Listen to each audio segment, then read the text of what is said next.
Welcome back to the Black Hills and Eastern Railroad, everybody. Tonight I am putting in the switch panels. I am wiring power to each one of these DP-DT switches to get started here, and then we will actually solder in the connections to the Tortoise machines when we get out to the layout. And right now I am using 20 gauge wire, 22, I think this is thermostat wire that I'm getting started with, and I'm keeping with the standard that I set up here. Is the red wire, as you look down from the top of the panel, is going on the right, and it seems like a good idea to continue that standard just for good measure here as I move through all of the rest of these panels. And then I'm using scrap Cat 5 essentially to do the cross wire and the final destination to the switch machine itself. I'm going to use, I guess, poor man's helping hands here to hold this while I tin this wire.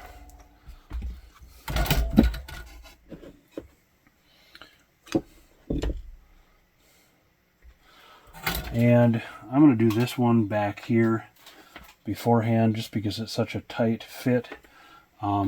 I should have used better judgment when I was designing this panel than to put a switch so far down towards the bottom margin of the panel. But such is life. We're going to be able to deal with this here.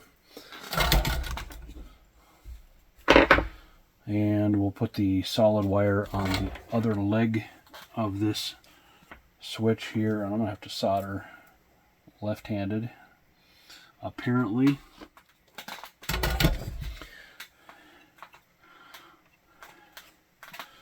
And then we're going to strip the other end of this wire here. Actually, I'm going to cut that back just a little bit. Same with this one.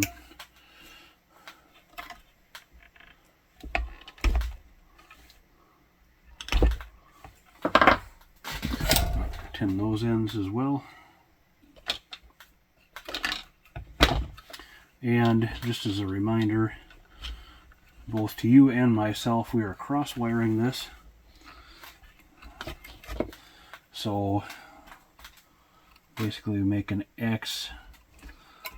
The wires go to the opposite leg on the top of the DP-DT as they came from on the bottom. And then we're going to have this wire go over here, keeping in mind that this is the back side of the panel. Back here. Good deal, huh? And then we go on to the remainder of the power leads here on this panel.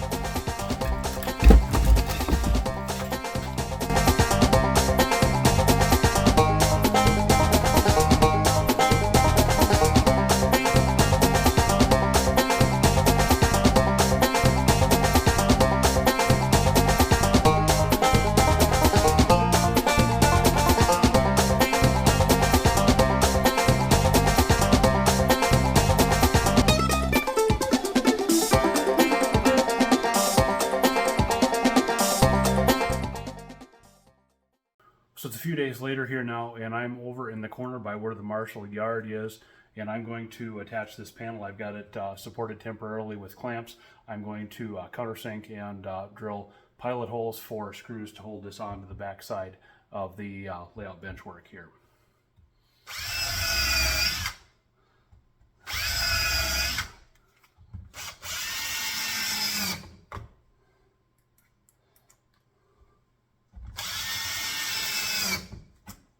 So I have here a 12-volt wall wart that we're going to use temporarily until I can get power over here from the other power source.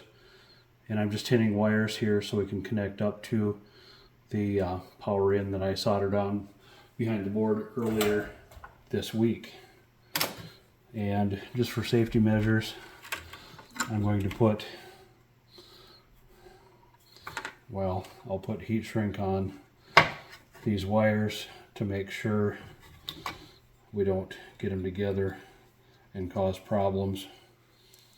So then I've got my Cat 5 wire here that I'm going to solder out to from these switches to the actual Tortoise machine. And I'm tinning the wire here. So I've got this one switch wired on the back side. I've got my wire going down with alligator clips to pins 1 and 8 here underneath the benchwork. So we're going to take a look and see whether this works or not. Seems like that'll do. What do you think?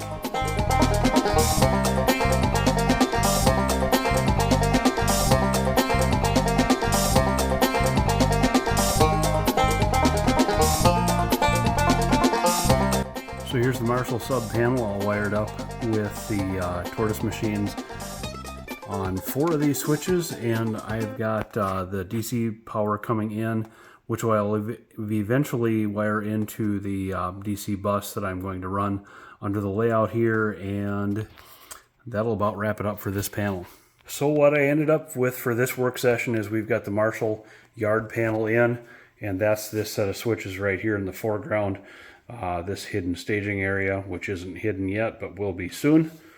And then we've got behind here is Whitewood Yard, these 4 tracks here. We've got a passenger siding, we've got a main line, and then we've got 2 classification tracks or siding tracks, which is controlled by this panel right here.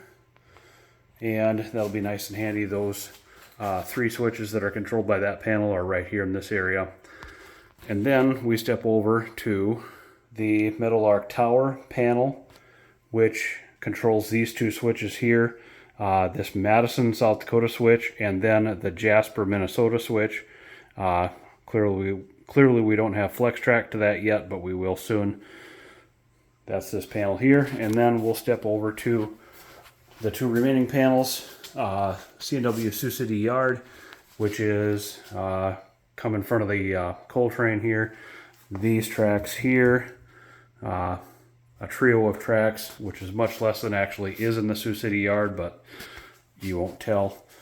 And then we've got the Island, Minnesota Yard, which is the 2 tracks in the foreground here. Again, this is all hidden staging. So I'm pretty much wrapping up the switch control panel design and build series here. I'll put a link to the playlist so you guys can see all the episodes in the playlist down below in the description. I've got a little bit more work to do on the remaining 3 panels to get wired and all that type of thing, but we'll be moving on to some other jobs here in the next couple of weeks, so stick with us for that. If you like the content here in this episode, smash that like button, subscribe for more, and hopefully I'll see you guys in the next one. Bye guys.